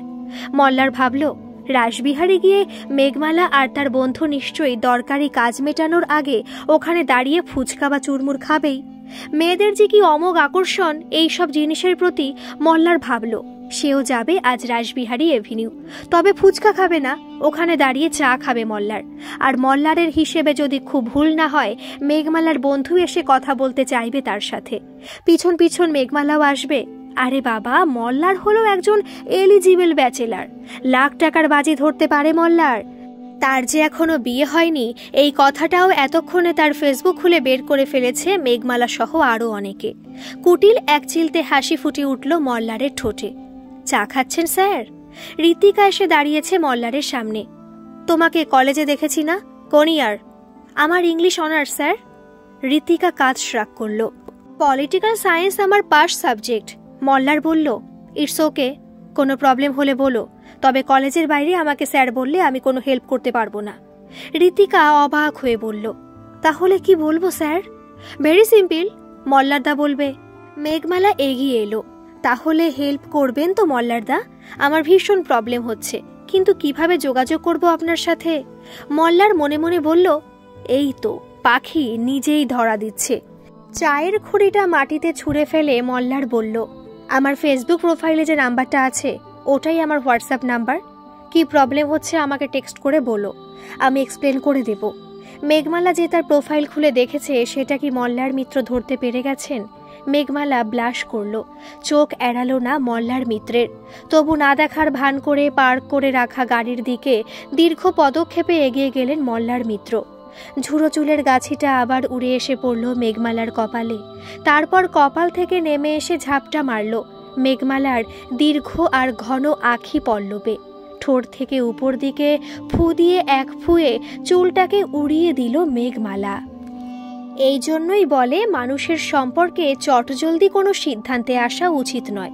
বাইরে থেকে কাউকে দেখে অহংকারী বলে মনে হলেও হয়তো তার মনের ভেতরটা একেবারে সহজ সরল, যাকে বলে মানুষটা একেবারে ডাউন টু আর্থ। মল্লার মিত্র চলে যাবার পর ঋতিকা বলল, তাই নাকি? তা কার সম্পর্কে কথাটা বলছিস? গলায় শ্লেষ ফুটিয়ে মেঘমালা বলল, মল্লারদার সম্পর্কে বলছি। বুঝতে পারিসনি তুই? নাকি বুঝে শুনে ন্যাকা সাচ্ছিস? না, আমি এখনো কিছু বুঝিনি রে। একজন প্রফেসর কলেজের বাইরে তাকে স্যারের পরিবর্তে নাম ধরে দাদা ডাকতে বললেন বলে আমি এখনই কিছু সিদ্ধান্ত নিতে পারছি না ঋতু। ঋতিকাকে ঋতু বলে ডাকে বন্ধুরা। প্রত্যেকের নামের একটা শর্ট ফর্ম নিজেদের সুবিধে মতো ওরা ঠিক করে নিয়েছে। মেঘমালা তাকে ব্যঙ্গ করছে বুঝতে পেরে ঋতিকার ইচ্ছে হলো সেও একটু হুল ফুটিয়ে কথা বলে তার বন্ধুকে। নাক টেনে ঋতিকা বলল, আমার এই সামান্য বিহেভিয়ারটুকুই যথেষ্ট রে, বেশি গভীরে যাবার আমার দরকার নেই। তাই অত তলিয়ে ভাবতেও চাই না। যখন কাউকে জীবনসঙ্গী করার কথা ভাববো তখন দেখা যাবে, আর সেটা করার আগে নিজের পায়ে দাঁড়াবো। তারপর ওই ব্যাপারটা আমি বাড়ির বড়দের ওপরই ছেড়ে দেব। মেঘমালা ঋতিকার কথার জবাব না দিয়ে বলল, চল আগে দোকানটা ঘুরে আসি। ঋতিকা বলল, চল। দোকান থেকে বেরিয়ে মুখে একটা দুষ্টু হাসি ফুটিয়ে ঋতিকা বলল, এই মালা, জানিস আমি স্যারের প্রোফাইল খুলে দেখেছিলাম, তুই দেখেছিস? মেঘমালা মিথ্যা কথা বলল, টাইম পাইনি রে। কি দেখলি? সিঙ্গেল? অনেকে আবার মিথ্যেও লিখে রাখে। ঋতিকা বলল, উফ তুই না, আমি সে কথা বলিনি। তাহলে? বলে হাত দেখিয়ে অটোয় উঠল মেঘমালা। অটোয় গুছিয়ে বসে ঋতিকা বলল, স্যারের হোম টাউন জলপাইগুড়ি। ও তাই? এটা সত্যি খেয়াল করেনি মেঘমালা। পুরো প্রোফাইল মুখস্থ করে ফেলেছিস দেখছি। কথাটা বলতে গিয়েও চেপে গেল মেঘমালা। যতই হোক ঋতিকা তাকে একটা খুব ইম্পর্টেন্ট খবর দিয়েছে। মেঘমালা ভাবল, বাড়ি গিয়ে বিষয়টা দেখতে হচ্ছে তো। দাদু সেলিব্রিটি না হলেও ওখানকার কলেজের প্রফেসর ছিলেন। যদি সেই সূত্রে কোনো চেনাশোনা বেরিয়ে পড়ে, কথাটা মনে হতেই মনটা খুশিতে ভরে উঠল মেঘমালার। মেঘমালা বাড়ি ফিরতেই তার ঠাকুমা বলল, দিদির মুখটা যে ভীষণ খুশি খুশি দেখাচ্ছে। যে জামাগুলো বানালে পরে দেখাও তো দিদি। মেঘমালা ঠাকুমার গলা জড়িয়ে ধরে বলল, ও ঠাম্মি, মাই ডার্লিং, সবার আগে তোমাকেই তো দেখাবো, আগে ফ্রেশ হয়ে আসি। সবাই ঘুমিয়ে পড়ার পর ফেসবুক খুলে মেঘমালা দেখল ঋতিকা একদম ঠিক কথা বলেছে। হোমটাউন জলপাইগুড়ি স্পষ্ট লেখা আছে। হোয়াটসঅ্যাপ করার আগে মেঘমালা ভাবল নোটিফিকেশনের ওই সাউন্ডটা মিউট করতে হবে, নইলে মায়ের কানে শব্দটা গেলে প্রশ্ন করে করে মা জেরবার করে দেবে। পড়ার বিষয় নয়, পড়া দেখিয়ে দেবার জন্য একজন প্রফেসরের কাছে তো যায় মেঘমালা। মেঘমালা টেক্সট করল, মল্লারদা, একটা ব্যক্তিগত প্রশ্ন করতে পারি আপনাকে? ব্যক্তিগত করেই তো তোমাকে পেতে চাই সুন্দরী, স্বগতোক্তি করল মল্লার। তাই বলে একেবারে এখনই, প্রথম বার্তায়? মেঘমালার মেসেজের জন্য সেই সন্ধে থেকে অপেক্ষা করছে মল্লার, তবু আনসিন রেখে দিল বেশ কিছুক্ষণ। একটু আনচান করুক না। অপেক্ষায় আকর্ষণ বৃদ্ধি পায়, অস্থিরতা বাড়লে ধৈর্যচ্যুতি বাড়ে, তাতে আবেগ বাড়ে। পাক্কা 15 মিনিট পরে টাইপ করল মল্লার, সিলেবাসের বাইরে কথা বলবো এমন কথা ছিল কি? মেঘমালা লিখল, একেবারে সিলেবাসের বাইরেও নয়, আপনার নাম্বার প্রোফাইল থেকে আপনি নিজেই নিতে বলেছিলেন। 10 মিনিট পর মল্লার টাইপ করল, মেঘমালা লিখল, ওটা ভালো করে খুঁটিয়ে দেখতে গিয়ে একটা প্রশ্ন খচখচ করছে। You are from Jalpaiguri. ওখানে আমার দাদু একটি কলেজে অঙ্কের প্রফেসর ছিলেন, সুবোধ সরকার। নামটা শুনে এই শীতের রাতেও খুব অস্থির লাগলো মল্লারের। সুবোধ সরকার, সুবোধ জেঠু, এই নামেই তো তাকে ডাকতো মল্লার। মেঘমালা সরকার সুবোধ সরকারের নাতনি। বেসিনের কল খুলে চোখে মুখে শীতল জল ঝাপটা দিল মল্লার। মল্লার লিখল, ওনাকে আমি খুব শ্রদ্ধা করি, তবে অনেকদিন হয়ে গেল কোনো যোগাযোগ নেই। উনি ভালো আছেন? দাদুকে শুধু মল্লার চেনেন না, আলাপ পরিচয় আছে এবং রীতিমতো শ্রদ্ধা করেন। মেসেজটা পড়ে আবেগে আপ্লুত হয়ে গেল মেঘমালা। একদম। মল্লার লিখল, আপনি সুবোধ জেঠুকে মানে আপনার দাদুকে আমার কথা বলবেন, বলবেন আই এম ফ্রম জলপাইগুড়ি। এই কথা থেকেই পুরনো পরিচয়ের সূত্রটা উঠে এসেছে। জেঠু যদি অনুমতি দেন বলবেন সামনের রবিবার আপনাদের বাড়িতে গিয়ে ওনার সাথে দেখা করে প্রণাম করে আসব। খুশি চাপতে পারছে না মেঘমালা, কোনো রকমে টাইপ করল, শিওর মল্লারদা, তাহলে আপনি বাড়িতে এলে না হয় সামনাসামনি বসে পড়াটা বুঝে নেব। এখন শুভরাত্রি। বিছানায় শুয়ে কম্বলটা সরিয়ে রাখল মল্লার। সত্যি সুন্দরী মেয়ে তার কপালে নেই। মায়ের পছন্দ করা সেই ফর্সা মেয়েটি ঠিক কথাই বলেছিল। মল্লারও তো সেই কথাই ভেবে এসেছে এতদিন। আর তাই ওই মেয়েটির সাথে বিয়ে ভেঙে যাবার পর তার মা যতগুলি সম্বন্ধ এনেছে সবকটি সম্বন্ধ বাতিল করেছে মল্লার। পাত্রী দেখতেও যায়নি। খুব আঘাত পেয়েছিলেন মা। হয়তো সেই মানসিক আঘাত থেকেই মা চলে গিয়েছিলেন। একমাত্র সন্তান যদি বিয়ে না করতে যাওয়ার পণ করে বসে তাহলে তা মায়ের বুকে বাজে বই কি। মায়ের শোকে বাবাও চলে গেলেন। আছেন শুধু ঠাকুমা। মা বাবার অকাল মৃত্যুর জন্য মনে মনে নিজেকে দায়ী করে মল্লার। ঠাকুমা সান্ত্বনা দেন মল্লারকে, কেন এসব উল্টোপাল্টা কথা ভেবে নিজেকে কষ্ট দিস দাদু ভাই? যার যতদিন পরমায়ু সে তো ততদিনই থাকবে। তোর মাও এই রকম নানা কথা ভেবে কষ্ট পেত, কেবলই বলতো আমাকে, কি একটা মেয়ে বাবুর জন্য আমি ঠিক করলাম মা। কি যে একদিন ফোনে কথা হলো তার সাথে, তারপর থেকে আমার ছেলেটাই যেন কেমন ধারা বদলে গেল মা। আমি তাকে বলতাম, দেখবে একদিন সব ঠিক হয়ে যাবে। উপরওয়ালা যার সাথে যার জুটি ঠিক হয়ে আছে, সময় হলে তার সাথে ঠিকই বাধা পড়বে দাদু ভাই। লাল টুকটুকে নাদবউ নিজে এসে ধরা দেবে আমার দাদু ভাইয়ের কাছে। ঠাকুমার এই কথাগুলো একদিন সত্যি হবে, এই আশাতেই তো বসে আছে মল্লার। স্বপ্নের জাল বুনেছে কলেজের সেরা সুন্দরী সুকেশী মেঘমালাকে নিয়ে। কিন্তু মেঘমালা সুবোধ জেঠুর নাতনি। এটা জানার পরেও আর কি করে তাকে নিজের মনের ব্যক্তিগত পরিসরে স্থান দেয় মল্লার। সকালে ঘুম থেকে উঠতে বেজায় গড়িমসি করে মেঘমালা। কিন্তু আজ একেবারে সকাল 7টা না বাজতেই বিছানা থেকে তড়াক করে নেমে পড়ল মেঘমালা। উঠেই ছুটেছে বারান্দায়, কারণ সেখানে কাগজ নিয়ে বসে আছেন সুবোধ বাবু। দাদু বলেই গলা জড়িয়ে ধরে সুবোধ বাবুর কানের কাছে মুখ নিয়ে গেল মেঘমালা। সুবোধ বাবু বললেন, খুব গোপন কিছু মনে হচ্ছে। মেঘমালা ফিসফিস করে বলল, কলেজে একজন নতুন প্রফেসর এসেছেন। প্রফেসর? তাকে নিয়ে মেঘমালার এত উত্তেজনা কিসের? সুবোধ বাবুর ভালো লাগলো না, তবু মনের উদ্বেগ গোপন রেখে হাসি মুখে বললেন, তাতে তোমার কি দাদু ভাই? মা শুনলে কিন্তু ভীষণ রাগ করবে। মেঘমালা বলল, মা তো নাকের ওপর রাগ নিয়ে ঘোরে, তবে পুরো কথাটা শুনলে তুমি খুশি হবে। সুবোধ বাবু আশ্চর্য হয়ে বললেন, কি রকম? মেঘমালা বলল, professor Mallar Mitra is from Jalpaiguri. উনি তোমাকে চেনেন, কথা প্রসঙ্গে বলছিলেন উনি নাকি তোমাকে জেঠু বলে ডাকেন, খুব শ্রদ্ধা করেন উনি তোমাকে। তোমার শরীরের খোঁজ নিচ্ছিলেন। কামিং সানডে উনি বাড়িতে আসবেন বলেছেন তোমার সাথে দেখা করতে। তোমার পারমিশন চেয়েছেন MM স্যার। সুবোধবাবু সত্যিই খুশি হলেন। কি নাম বললি? মল্লার মিত্র? মধুময়ের ছেলে নাকি? হ্যাঁ হ্যাঁ, শুনেছিলাম বটে। কলকাতায় এসে সে প্রেসিডেন্সিতে পলিটিক্যাল সায়েন্সে অনার্স নিয়ে ভর্তি হয়েছিল। মেঘমালা একটু অপ্রস্তুত হয়ে বলল, যা, স্যারকে তো তার বাবার নামটা জিজ্ঞাসা করা হয়নি। বলেই ডান হাতে তর্জনী দিয়ে কানের পাশে গজিয়ে ওঠা একগুচ্ছ অসংবৃত চুল অন্যমনস্কভাবে পাকালো মেঘমালা। দরজায় সশব্দ আঘাতে চোখ মেলল মল্লার। ঠাকুমা ডাকছেন। ঠাকুমার কথাগুলো বেশ অস্পষ্ট শোনাচ্ছে, কিন্তু অভ্যাসের বশে বুঝতে পারছে মল্লার। ঝট করে ঘড়ির দিকে তাকাতেই কম্বলের ভেতরেও তার শীত করে উঠল। ইস, এ তো 8টা বেজে গেছে।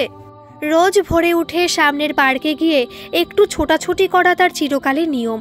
নিজের শরীরের ফিটনেস নিয়ে সে বরাবরই সজাগ। আজ অনেক দিন পর তার এই নিত্য নৈমিত্তিক ওয়ার্কআউটে একটা অনিচ্ছাকৃত ছেদ পড়ল, নাকি পুরোটাই ইচ্ছাকৃত? কি দরকার ছিল মেঘমালার সাথে হোয়াটসঅ্যাপে বাক্য বিনিময় করার, মনে মনে তাকে নিজের করে পাবার স্বপ্ন দেখার? আর অদৃষ্টিকে নিষ্ঠুর পরিহাস, পৃথিবীতে এত লোক থাকতে মেঘমালাকে কিনা সুবোধ জেঠুরির নাতনি হতে হলো। এখন কি করে তার সাথে এত বড় প্রতারণা করে মল্লার মিত্র? এই কথা অনেক রাত অবধি তাকে ভাবিয়েছে, আর এই দেরিতে ঘুম ভাঙা হলো তারই নিট ফল। স্নান করে কলেজ যাবার জন্য পোশাক পরে একেবারে রেডি হয়ে ডাইনিং টেবিলে এসে বসলো মল্লার। ঠাকুমা ভাত বেড়ে দিয়েছেন। ইলিশের তেল আর কাঁচা লঙ্কা দিয়ে গরম ভাত মেখে মুখে দিল মল্লার। 1.5 কেজির এই ডিম ভরা ইলিশটা গতকালই সে বাজার থেকে এনেছে। এনে অবশ্য ফ্রিজে তুলে দিয়েছিল। রাতে চিকেন স্টু আর 2টো রুটি ছাড়া বেশি কিছু খাওয়া মল্লারের মোটেই পছন্দ নয়। রাতের এই চিকেন স্টু নিজের হাতে বানায় মল্লার। পেঁপে আর গাজর দিয়ে এটা বানায় মল্লার। এতে লিভার ভালো থাকে। পুরোপুরি বয়েলড অবশ্য নয়। রান্না কমপ্লিট হবার পর একটু বাটার অবশ্যই দেয়। সবজি কাটে নিজের হাতে। একজন কর্মসহায়িকা আছেন, তিনি শুধু সকালে রান্না করেন। বিকেলে 2টো রুটি অবশ্য তিনি করে রেখে যান, কারণ ঠাকুমা রাতে কিছু খান না। সন্ধে দেবার একটু পরে তিনি দুধ আর দই খান। রাতে অনেক সময় চিকেন পিস প্যাস রান্না করে মল্লার। রুটি 2টো তখন পড়ে থাকে। সকালে লতা কাজে এসে ওটা তেল দিয়ে ভেজে দেয়। খেতে বসে মল্লার বলল, মুড়ো আর লেজা তোমার লতা, এখান থেকেই ভেজে একেবারে নিয়ে যেও ও 2টো। লতা বলল, দাদাবাবু, ও কি করলে? তেল দিয়ে অতটা ভাত মাখলে কেন? তোমার জন্য 2 পিস মাছ ঝোল করে রেখেছি তো, কালো জিরা, কাঁচা লঙ্কার বেগুন দিয়ে। ঠাকুমা বলল তুমি ভালোবাসো। মল্লার লতার দিকে তাকালো। এই কদিনে ঠাকুমার সাথে বেশ বন্ধুত্ব হয়ে গিয়েছে লতার।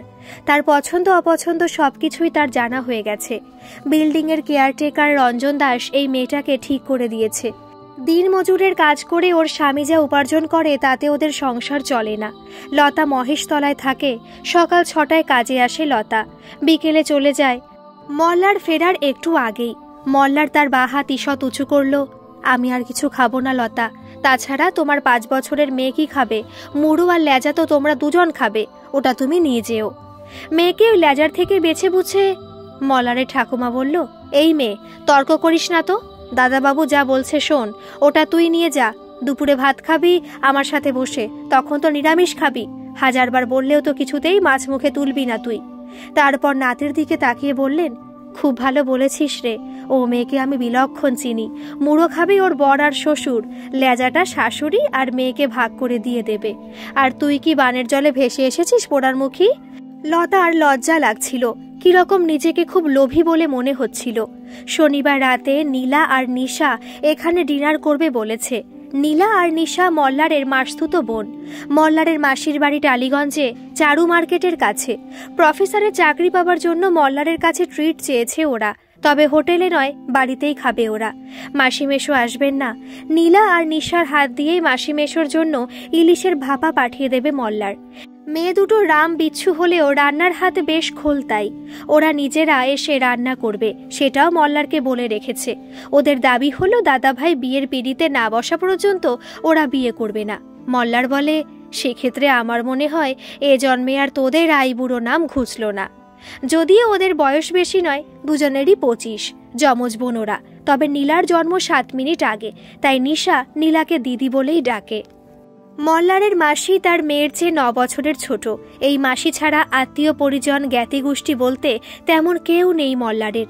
এক পিসি ছিল মল্লারের বাবার একমাত্র দিদি, বীরভূমে থাকতেন। মল্লারের পিসি এক ছেলের জন্ম দিয়েই মারা যান। পিসি মশাই আবার বিয়ে করেন। পিসির ছেলে বড় হয়ে কর্মসূত্রে হরিয়ানায় প্রবাসী, সেখানেই একটি মেয়েকে বিয়ে করে থিতু হয়েছেন। মল্লারের সাথে তো দূর, ঠাকুমার সাথেও তার আর কোনো যোগাযোগ নেই। তাই নীলা আর নিশা কোনো আবদার করলে মল্লার ফেলতে পারে না। নীলাটা যা গোগ্রাসে খায়, সেই ভয়ে মাছটা বৃহস্পতিবার রাতে গড়িয়াহাট বাজার থেকে নিয়ে এসেছে মল্লার। আগে তো নিজে প্রাণ ভরে খাক, বাড়ির কর্মসহায়িকা যে হাতে করে মাছটা কেটে কুটে রান্না করবে তাকেও তো দিতে হবে।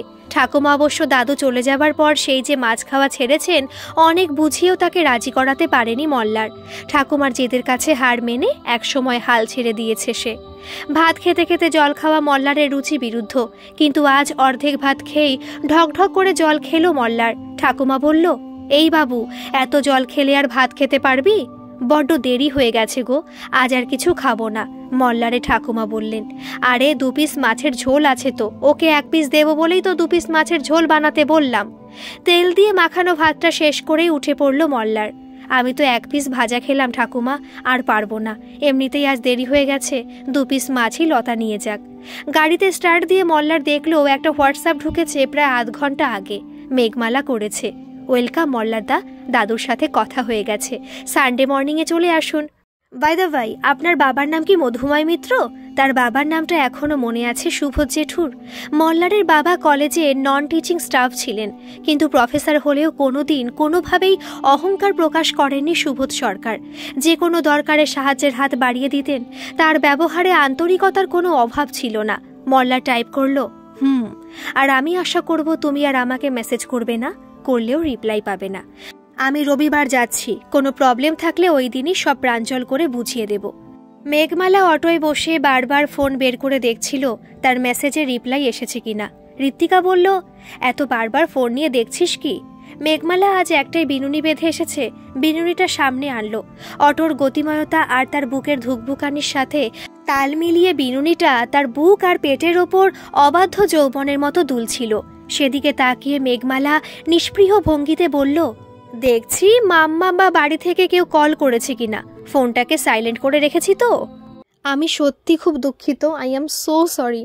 আমি পুরো গল্পটা আজকে দিতে পারছি না, আর মাত্র 3টে পর্বই বাকি। আমি এই 3টে পর্ব কাল দিই প্লিজ, দুপুর 2টোয়। হঠাৎ করে আমার এক জায়গায় যাওয়ার খুব দরকার পড়ে গেছে। আমি চেষ্টা করেছিলাম পুরোটা শেষ করার, কিন্তু করে উঠতে পারলাম না। আপনারা প্লিজ কেউ কিছু মনে করবেন না। তাহলে আজকে এই পর্যন্ত থাকুক। বাকি 3টে পর্ব আমি কাল দুপুর 2টোয় দেব। প্লিজ একটু পাশে থাকবেন। ধন্যবাদ।